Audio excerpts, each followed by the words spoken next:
अस्सलाम वालेकुम everyone. I am doctor Shanza Tahir and आप देख रहे हैं डॉक्टर मोटिवेशन। आज की वीडियो के अंदर मैं आपके साथ डिस्कस करने लगी हूँ last 20 days plan for FSc, यानी आपका रिवीजन का क्या प्लान होना चाहिए, क्योंकि आपके सेकेंड ईयर एफएससी के एग्जाम जो हैं जस्ट उनके अंदर 20 to 22 डेज रह गए हैं। तो आई ट्राइड माई बेस्ट कि मैं आपको हेल्प कर सकूँ। आप किस तरह से अपनी रिवीजन कर सकते हैं, किस तरह से मैंने अपनी रिवीजन की थी, मैं आपके साथ सारा कुछ डिस्कस करूँगी। एक एक सब्जेक्ट पर डिस्कस करेंगे। अगर आप चैनल पर नए हैं तो जल्दी से आपने सब्सक्राइब कर देना है। First of all we will discuss on biology. तो बायोलॉजी के मैं आपको सबसे पहले एमसीक्यूज पर गाइड करती हूँ कि आपने एमसीक्यूज कैसे करने हैं। तो आपने एमसीक्यूज करने हैं अपने एक्सरसाइज के एमसीक्यूज, आपने अपने जो गेस्ट पेपर के एमसीक्यूज हैं, साथ ही साथ आपने अपने पास पेपर के एमसीक्यूज को अच्छे से करना है।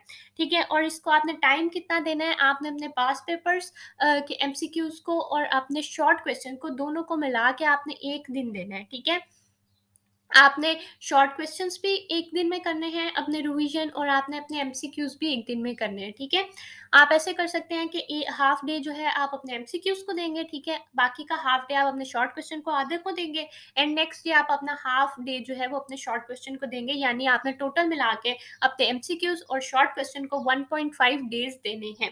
ठीक है, फॉर द रिवीजन। ठीक है, उसके बाद हमारे पास आता है कि लॉन्ग क्वेश्चंस आपने किस तरह से करने हैं। तो आपने पेयर्स तैयार करने हैं। 85 आउट ऑफ 85 स्कोर करने के लिए आपने 4 पेयर्स को ज़रूर करना है। उसके अंदर आपके पास आता है 15-25, 16-20 चैप्टर, 17-27 चैप्टर एंड 19 एंड 24 का चैप्टर, जो मैं आपको रिकमेंड करूंगी कि ये पेयर अगर आप तैयार करते हैं तो आप 85 आउट ऑफ 85 स्कोर आराम से कर लेंगे। ठीक है, तो अब आपने लॉन्ग क्वेश्चन को अपने टाइम देना है, जो आधा दिन आपने शॉर्ट क्वेश्चन से बचाया था वो, और नेक्स्ट का एक दिन, यानी आपने टोटल मिला के अपने बायोलॉजी की रिवीजन को 3 दिन देने हैं। ठीक है, और इसमें मेरा नहीं ख्याल कि आपका कुछ रह जाएगा। आपने अपने पास पेपर्स को बहुत अच्छे से करना है। हमारे पास एक बुक होती है जो स्कॉलर सीरीज है, आप उसका इस्तेमाल कर सकते हैं। बहुत अच्छी बुक है एमसीक्यूज के लिए, शॉर्ट क्वेश्चंस के लिए, लॉन्ग क्वेश्चंस के लिए भी बहुत अच्छी है। आपने अपने पास पेपर्स के लिए स्मार्ट सीरीज होती है, एक स्मार्ट पास पेपर होते हैं, या अजीम के पास पेपर, या आप कोई भी पास पेपर इस्तेमाल कर सकते हैं। एज सच उनका कोई फ़र्क नहीं है। ठीक है, तो आपने पास पेपर के एक एक क्वेश्चन को बहुत अच्छे से करना है। हर बोर्ड के पास पेपर्स को आपने करना है। बहावलपुर, सरगोदा, फैसलाबाद, लाहौर, आपने सारे शॉर्ट क्वेश्चन, सारे लॉन्ग क्वेश्चन को एक बार ज़रूर साथ साथ करते जाना है अपने क्वेश्चंस के। आफ्टर बायोलॉजी जो सेकंड सब्जेक्ट है मेरे पास, दैट इज़ केमिस्ट्री। तो आपने केमिस्ट्री की किस तरह से प्रिपरेशन करनी है, एमसीक्यूज़ की सबसे पहले बात करते हैं। तो आपके एमसीक्यूज़ जो हैं केमिस्ट्री के, मोस्टली आपके एक्सरसाइज के ही आ जाया करते हैं। ठीक है, तो उसके लिए आपको एक्स्ट्रा एमसीक्यूज़ करने की ज़रूरत नहीं है। जैसे कि मैंने आपको बायोलॉजी के लिए बताया था कि आप स्कॉलर सीरीज़ के एमसीक्यूज़ करेंगे, लेकिन केमिस्ट्री के लिए एज सच आपको ज़रूरत नहीं है। आपके सारे एमसीक्यूज़ जो है वो एक्सरसाइज वगैरह के ही आ जाया करते हैं। तो आपने अपने एक्सरसाइज के मैक्सिमम सारे चैप्टर्स के आप क्वेश्चंस में लाएंगे तो 100 एमसीक्यूज मैक्सिमम बन जाएंगे। तो आपने उनको अच्छे से कर लेना है, एंड ये मैक्सिमम भी आपके 5-6 घंटों में हो जाएंगे। ठीक है, उसके बाद आपके पास आता है शॉर्ट क्वेश्चन। तो शॉर्ट क्वेश्चन भी आपके बहुत सारे आपके एक्सरसाइज के ही आ जाते हैं। आपने ऑर्गेनिक केमिस्ट्री को बहुत ज़्यादा फोकस करना है। इनऑर्गेनिक का आप थोड़ा सा सेलेक्टिव भी कर सकते हैं। इनऑर्गेनिक के लिए आप गेस्ट पेपर या पास पेपर वाले क्वेश्चन भी कर सकते हैं, लेकिन आपने ऑर्गेनिक को बहुत अच्छे से फोकस करना है। ऑर्गेनिक जो है वो आपके लिए बहुत इंपॉर्टेंट है। वो ना सिर्फ आपके शॉर्ट क्वेश्चन सॉल्व करने के लिए, बल्कि साथ ही साथ आपके लॉन्ग क्वेश्चंस के भी बहुत ज़्यादा पेयर्स जो हैं, ऑलमोस्ट 3 पेयर्स तो आपके कवर हो जाते हैं आपके ऑर्गेनिक केमिस्ट्री से ही। तो आपने ऑर्गेनिक को कभी भी स्किप नहीं करना, और बाद में एमडी कैट में भी आपको ऑर्गेनिक बहुत हेल्पफुल होगी। तो आपने अभी से उसको अच्छे से कर लेना है। तो आपका आधा दिन, बल्कि 2-3 घंटे आपने दिए अपने एमसीक्यूज को केमिस्ट्री के, एंड बाकी का दिन आपने देना है अपने शॉर्ट क्वेश्चंस को केमिस्ट्री के। साथ ही साथ आपने पास पेपर और गेस्ट पेपर भी करते जाना है। एक दिन आपने देना है अपने लॉन्ग क्वेश्चंस को। आपने डेरिवेशंस को सॉल्व कर करके देखने हैं अपने हाथ से। ठीक है, आपने ऑर्गेनिक केमिस्ट्री की डेरिवेशंस को सारी को, जितनी भी एक्सरसाइज में क्वेश्चन है मोस्टली वही आ जाया करते हैं कि बेंजीन का रिएक्शन फिनोल के साथ क्या है, फिनोल रिएक्ट करेगा अल्कोहल के साथ तो क्या प्रोडक्ट बनेगी। इस तरह की इक्वेशन ही आपके पास लॉन्ग क्वेश्चन में आ जाया करती हैं। तो आपने उसी को उस तरह से ही फोकस करना है। अब आपके जो लॉन्ग क्वेश्चन के मार्क्स होते हैं फॉर द केमिस्ट्री आप किस तरह से पूरे मार्क्स गेन कर सकते हैं। तो आपने सबसे पहले अपनी डेफिनेशन लिखनी होती है, आपने थोड़ी सी एक्सप्लेनेशन लिखनी होती है, फिर आपने उसकी डेरिवेशन या फॉर्मूला वट एवर जो भी है आपने उसको लिखना होता है। कोई डायग्राम बनती है, आपने डायग्राम बनानी है, उसके अकॉर्डिंग आपके मार्क्स होते हैं। तो आपने ये सारा कुछ लिख के आना है। आपका कोई भी उन्होंने सिंपली फॉर्मूला पूछा है तो आपने सिंपली फॉर्मूला नहीं लिखना होता, आपने थोड़ा सा उसको एक्सप्लेन जरूर करना है। आपने उसके कैटलिस्ट का हेडिंग दे के कैटलिस्ट लिखना है, आपने उसकी कंडीशंस की हेडिंग दे के आपने कंडीशंस लिखनी है कि प्रेशर इस रिएक्शन में कितना होगा, टेम्परेचर कितना होगा, आप कैटलिस्ट कौन सा इस्तेमाल करेंगे, आप को कैटलिस्ट क्या इस्तेमाल करेंगे। आपने इस तरह से हेडिंग्स दे के अपने क्वेश्चंस को प्यारा सा बनाना है ताकि चेकर के लिए भी आसानी हो और आपके मार्क्स में भी वो बहुत बेनिफिशियल होता है। ये छोटी छोटी टिप्स और ट्रिक्स जो है आपको बहुत अच्छे मार्क्स गेन करने में हेल्प करती हैं। तो इस तरह से आप 2 दिन के अंदर अपनी केमिस्ट्री की कंप्लीट रिवीजन कर सकते हैं।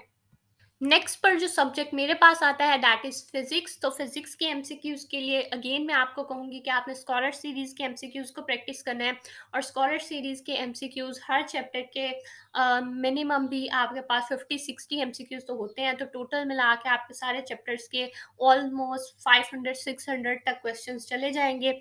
तो वो प्रैक्टिस करने में आपको 7-8 घंटे तो लग जाएँगे, यानी आधा दिन हम लगा लेते हैं कि आपके एमसीक्यूज़ में चला जाएगा। उसके बाद आता है हमारे पास शॉर्ट क्वेश्चन का रिवीजन किस तरह से करनी है। तो शॉर्ट क्वेश्चन के लिए अगेन मैं आपको स्कॉलर सीरीज ही रिकमेंड करूंगी क्योंकि इसके अंदर शॉर्ट क्वेश्चंस बहुत अच्छे लिखे हुए हैं और आपके बाज़ औक़ात कुछ शॉर्ट क्वेश्चंस इस तरह के होते हैं, आपके पेपर में भी आते हैं, आपके एक्सरसाइज के ही शॉर्ट क्वेश्चन मोस्टली रिपीट होते हैं फिजिक्स में। तो आपने अपने एक्सरसाइज के शॉर्ट क्वेश्चन को अपनी फिंगर टिप्स पे करके जाना है और आपके मोस्टली कुछ क्वेश्चंस इस तरह के होते हैं कि जिनके अंदर सिर्फ यस या नो के अंदर आंसर होता है। तो आपने खाली यस और नो नहीं लिख के आना, आपने उसके साथ एक रीज़न की हेडिंग देनी है और आपने रीज़न ज़रूर लिखना है। अगर डायग्राम बनती है तो आपने डायग्राम की हेडिंग देके डायग्राम भी बनानी है। रीज़न के बगैर आपका येस और नो का आंसर इज़ इनकम्प्लीट। आपको येस और नो के सिर्फ 0.5 मार्क्स मिलते हैं। बाकी के 1.5 मार्क्स आपके एक्सप्लेनेशन के होते हैं, आपके रीज़न के होते हैं। तो आपने कभी भी उस रीज़न को स्किप नहीं करना। बहुत सारे बच्चे सिर्फ येस और नो लिख देते हैं और इस तरह से उनका जो है वो क्वेश्चन के अंदर मार्क्स कट जाते हैं। तो आपने कभी भी ये गलती नहीं करके आनी।